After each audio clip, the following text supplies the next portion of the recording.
J'ai commencé dans l'usine comme soudeur. J'avais jamais soudé de ma vie. Puis j'ai pogné des flèches. Il y avait un monsieur qui était là qui s'appelait Adrien Tanguay. Il avait énormément d'expérience. Là, quand je suis arrivé chez Can-Am, il travaillait beaucoup sur son fameux Bender 600.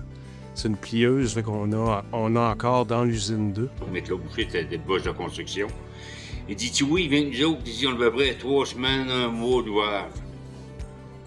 Ça fait que ça a duré un petit peu plus longtemps que... J'étais un petit gars de Saint-Prosper de Beauce. Je commence mon cours à l'université. À l'automne 88, on va faire une visite à l'usine de Saint-Gédéon. Là, je découvre Can-Am. C'est gros. C'était incroyable. Fait que nous autres, on arrive là, le petit groupe d'université, on va faire la visite chez Can-Am. C'était gros, c'est gros. Je disais, je travaillerai jamais ici. J'ai toujours travaillé dans le génie conseil avant. Puis là, lorsque j'ai joint Can-Am, c'était pour faire un peu comme un bureau de génie conseil. Ça fait 15 ans. Ça va bien, on continue. Ça aurait fait 11 ans le 22 septembre. L'année passée.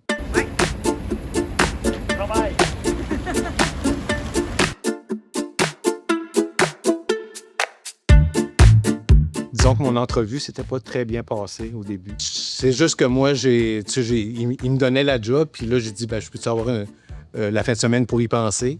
Puis ça avait pas fait son affaire. Fait que finalement, le lundi d'après, il me rappelle chez moi, puis il me dit, si ça t'intéresse toujours, lundi prochain, tu rentres. Ouais, parfait. Je vais être là sans faute. Parce que moi, j'étais de l'époque que c'était plus tough, là. Fait que, tu sais, j'étais tellement content d'avoir une job que j'arrêtais pas tout le temps d'y poser une question. Et as-tu pas mal d'ouvrages? As-tu pas mal d'ouvrages? Un moment donné, il m'a dit, là, arrête de me poser la question. Là. Pas de correct. D'ouvrage? Non, c'est pas pire. Ça va bien? Ça va quand même. Correct. Tu me diras si t'en rentres que... on va organiser ça. Parce qu'à l'époque, ça durait 6 mois, un ordinateur. Mais Can-Am ont toujours investi là-dessus pour être à la fine pointe. On a fait des studs, on a blanchi, on a rondi, on a tout fait. À cette heure, c'est tous des robots font ça. Les jeunes arrivent tout cuit dans le bec. La base reste quand même la même. C'est juste la rapidité d'exécution des machines a beaucoup évolué. Avant, quand je suis rentrée, on recevait ça soit par fax, soit par email peut-être. Mais là, c'était toutes des dates mélangées. Donc, moi, je devais tout retranscrire, toutes les livraisons sur une feuille pour qu'on ait journée par journée. J'avais travaillé pour C++ un peu avant. Il y avait besoin de moi un peu avant mon stage. Puis c'était plate. Je faisais de l'édition de texte sur un gros Mac coloré, genre turquoise. Moi, je me rappelle, à Saint-Gédéon, il y avait 2 imprimantes KIP. Je me rappelle, le réparateur, il venait quasiment à tous les 2-3 jours. Moi, j'ai l'impression d'avoir donné beaucoup d'amour aux machines en 25 ans. Hey, j'ai baptisé même d'un prénom, sérieusement, ça, c'est une blague de moi, mais oui, effectivement. Quel prénom qu'elle a, la machine qui allait pas bien? Celle qui n'allait pas bien, c'est un matin, il y avait eu l'ouragan en Floride et l'ouragan s'appelait Nicole. J'ai mis beaucoup de patience en 25 ans dans la machine et puis là, je l'avais baptisée Nicole. Mais là, Nicole est partie et maintenant, j'ai Alice au Pays des Merveilles, Alice. Je l'ai baptisée Alice parce qu'elle va très bien. Et... Il est de la batterie. Tous les outils, c'était toute la batterie. C'était une scale, ça, avec un fil, c'est archaïque, c'est rendu vieux. Dans le temps, il y avait les drills, buffers, Shiratool qui étaient tous avec fil. Aujourd'hui, c'est tout rendu sans fil. Des débuts un peu des courriels, puis il n'y avait pas question qu'on pouvait envoyer un courriel parce qu'on n'avait aucune idée qui allait le recevoir. Est-ce que ça allait tomber dans une boîte que personne n'allait ouvrir?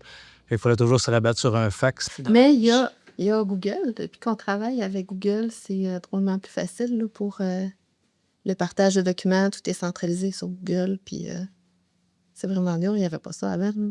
Je me souviens, dans un toit qu'on a rentré, il y avait des cadrans au Rémi qui était là, toi aussi, il y avait des cadrans au mur pour ajouter le voltage. Hein? Ouais, c'est ça. Il y avait ça, tu sais. Par chiffre et non l'océan numérique. Oui, exactement. C'est des plaquettes électroniques, ça. Oui, c'est ça. Tout ça.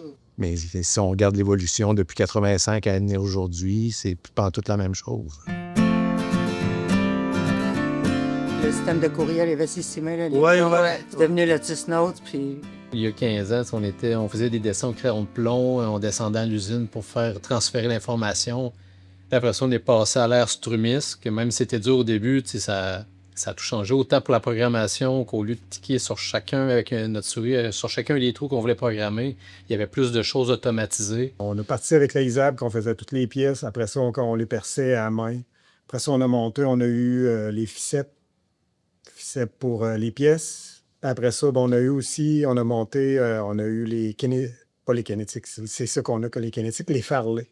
Là, on est rendu avec les kinétiques qui vont très bien, qui font, je te dirais, le double et le triple de l'ouvrage qu'on faisait avec les farlets. On était sur table à dessin. Au début des années 90, ben là, AutoCAD est arrivé. J'avais un convoyeur à dessiner à un moment donné sur ma table à dessin. Le convoyeur devait mesurer 40 pieds. Là, à un moment donné, le contremaître arrive. Non, il n'y aura plus 40 pieds. Il va y avoir 60 pieds. Bon, ça y est, il l'aura pas sur ma feuille.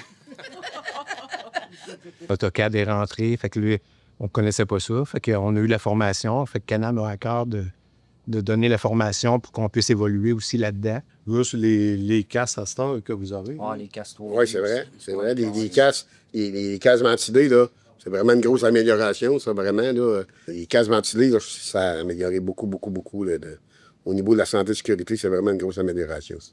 Je me rappelle dans le temps des bassins d'eau là, qui coupaient là. Il n'y avait pas beaucoup de précision là-dedans. Là. Ben, on a accès à nos tablettes, nos téléphones. Quasiment tous nos outils de travail sont là-dedans. On l'a sur nous autres en permanence. Il y avait le logiciel maison aussi, le dessin. Comment ça s'appelle? PDM. Ah, PDM, oui. Ouais, moi, j'étais un Ça, grand utilisateur de PDM. Ah ouais, c'était spécial, ça aussi. Ouais. Moi, j'ai commencé avec PDM sur le projet Falmouth Church. Il y a l'AI qui s'est ajouté dernièrement, mais on reste avec des outils qui ont passablement bien vieilli, ça a l'air. Il n'y a pas une journée, pas une heure, je pense, sans que je m'en serve dans le cadre de mon travail. Je pense que c'est ça, vraiment, la révolution dans nos outils de travail parce qu'on sauve énormément de temps.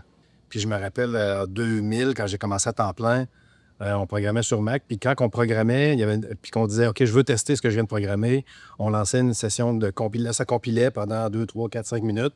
Puis quand c'était rendu à l'étape de Link, là, ton ordi gelait, ta souris gelait, ton clavier gelait, là, tu n'avais plus rien à faire pendant au moins 15 minutes. Canam essaie toujours d'améliorer son expertise avec des nouvelles technologies. Puis moi, qui est une personne qui aime apprendre, ben quand on a une nouvelle machine, je deviens tout excité. Moi, j'aime ça, apprendre des nouvelles choses.